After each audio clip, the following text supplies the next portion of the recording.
একটা সন্তান যখন বিপদে চলে যায়, পরিসমাপ্তিতে সে যদি মা বাবার কাছে এসে ক্ষমা চায়,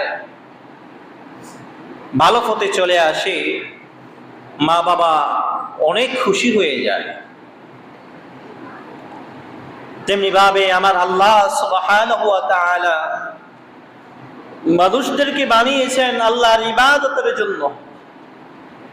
মানুষ যখন আল্লাহর ইবাদত ছেড়ে দিয়ে, নামাজ কালাম দিনদারিত্ব ছেড়ে দিয়ে অন্যায় অপরাধ গুনার কাজের মধ্যে জড়িয়ে পড়ে, এরপরে বান্দা তার ভুলটা বুঝতে পেরে আল্লাহর কাছে ক্ষমা চায়, ক্ষমা চেয়ে আল্লাহর পথে চলে আসে, আল্লাহ রাব্বুল আলামিন মা বাবার থেকেও আরো বেশি বেশি বেশি পরিমাণ খুশি ওই বান্দার প্রতি হয়ে যায়। বলি সুবহানাল্লাহ।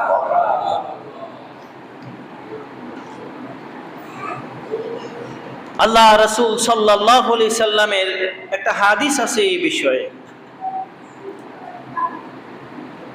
হযরতে আবু হামজা আনাস ইবনে মালিক রাদিয়াল্লাহু তাআলা থেকে যে হাদিসটা বর্ণিত,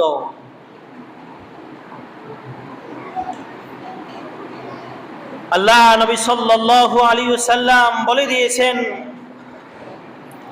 আল্লাহ তাআলা সে বান্দার তওবা করার জন্য এত বেশি আনন্দিত হন। একটা লোকের জঙ্গলের মধ্যে ওট হারিয়ে গেছে, হারিয়ে যাওয়ার পরে পুনরায় সে ওটটা ফিরে পেয়ে যত না বেশি আনন্দ হন, আল্লাহ সুবহানাহু ওয়া তাআলার কোনো বান্দা যখন বিপদে চলে যায়, গুনার মধ্যে চলে যায়, সে যখন ফিরে আসে, আল্লাহ সুবহানাহু ওয়া তাআলা তার থেকে বেশি আনন্দিত হয়ে যান। বলি সুবহানাল্লাহ।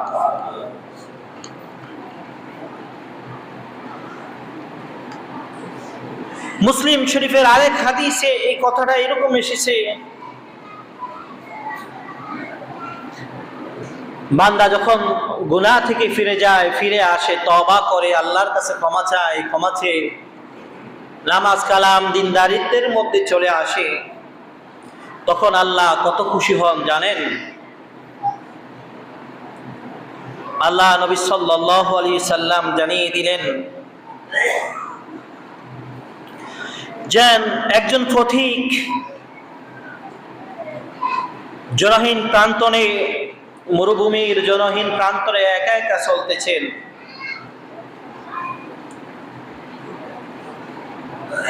সে চলার মধ্যে তার সাথে একটি বাহন ছিল, ওট বাহন ছিল, যার মাধ্যমে সে খাদ্য পানীয় তার প্রয়োজনীয় বিষয়টুকু ছিল। কিন্তু হঠাৎ সে তার এই ঘোড়াটুকু হারিয়ে ফেলেছে।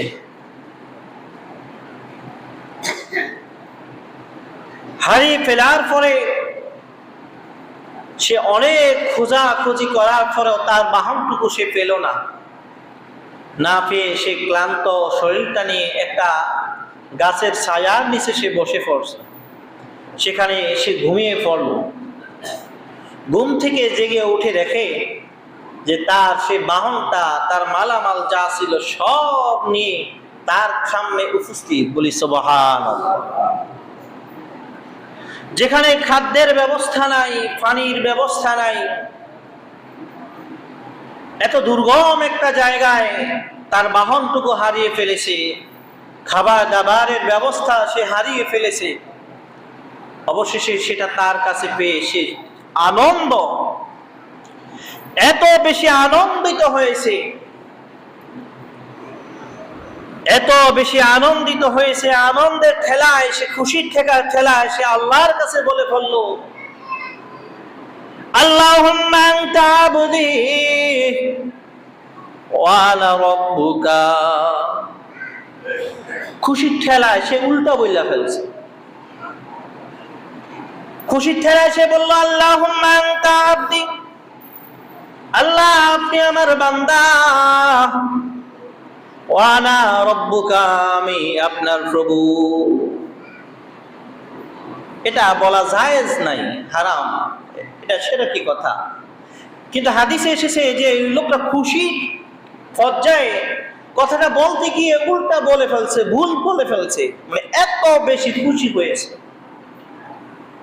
নবীজি সাল্লাল্লাহু আলাইহি সাল্লাম বলেন, আল্লাহ রাব্বুল আলামিন তার সে আরো বেশি পরিমাণ খুশি হন ওই বান্দা যখন আল্লাহর কাছে চলে আসে, যারা নামাজই পড়ে না, দিনদারিত্বের মধ্যে নাই, গুনার কাজের মধ্যে জড়িয়ে থাকে, কিন্তু তদুপরিও বান্দা যখন আল্লাহর কাছে তওবা করে ভালো হয়ে যায়, আল্লাহ রাব্বুল আলামিন তার চেয়ে বেশি খুশি হন। বলি সুবহানাল্লাহ।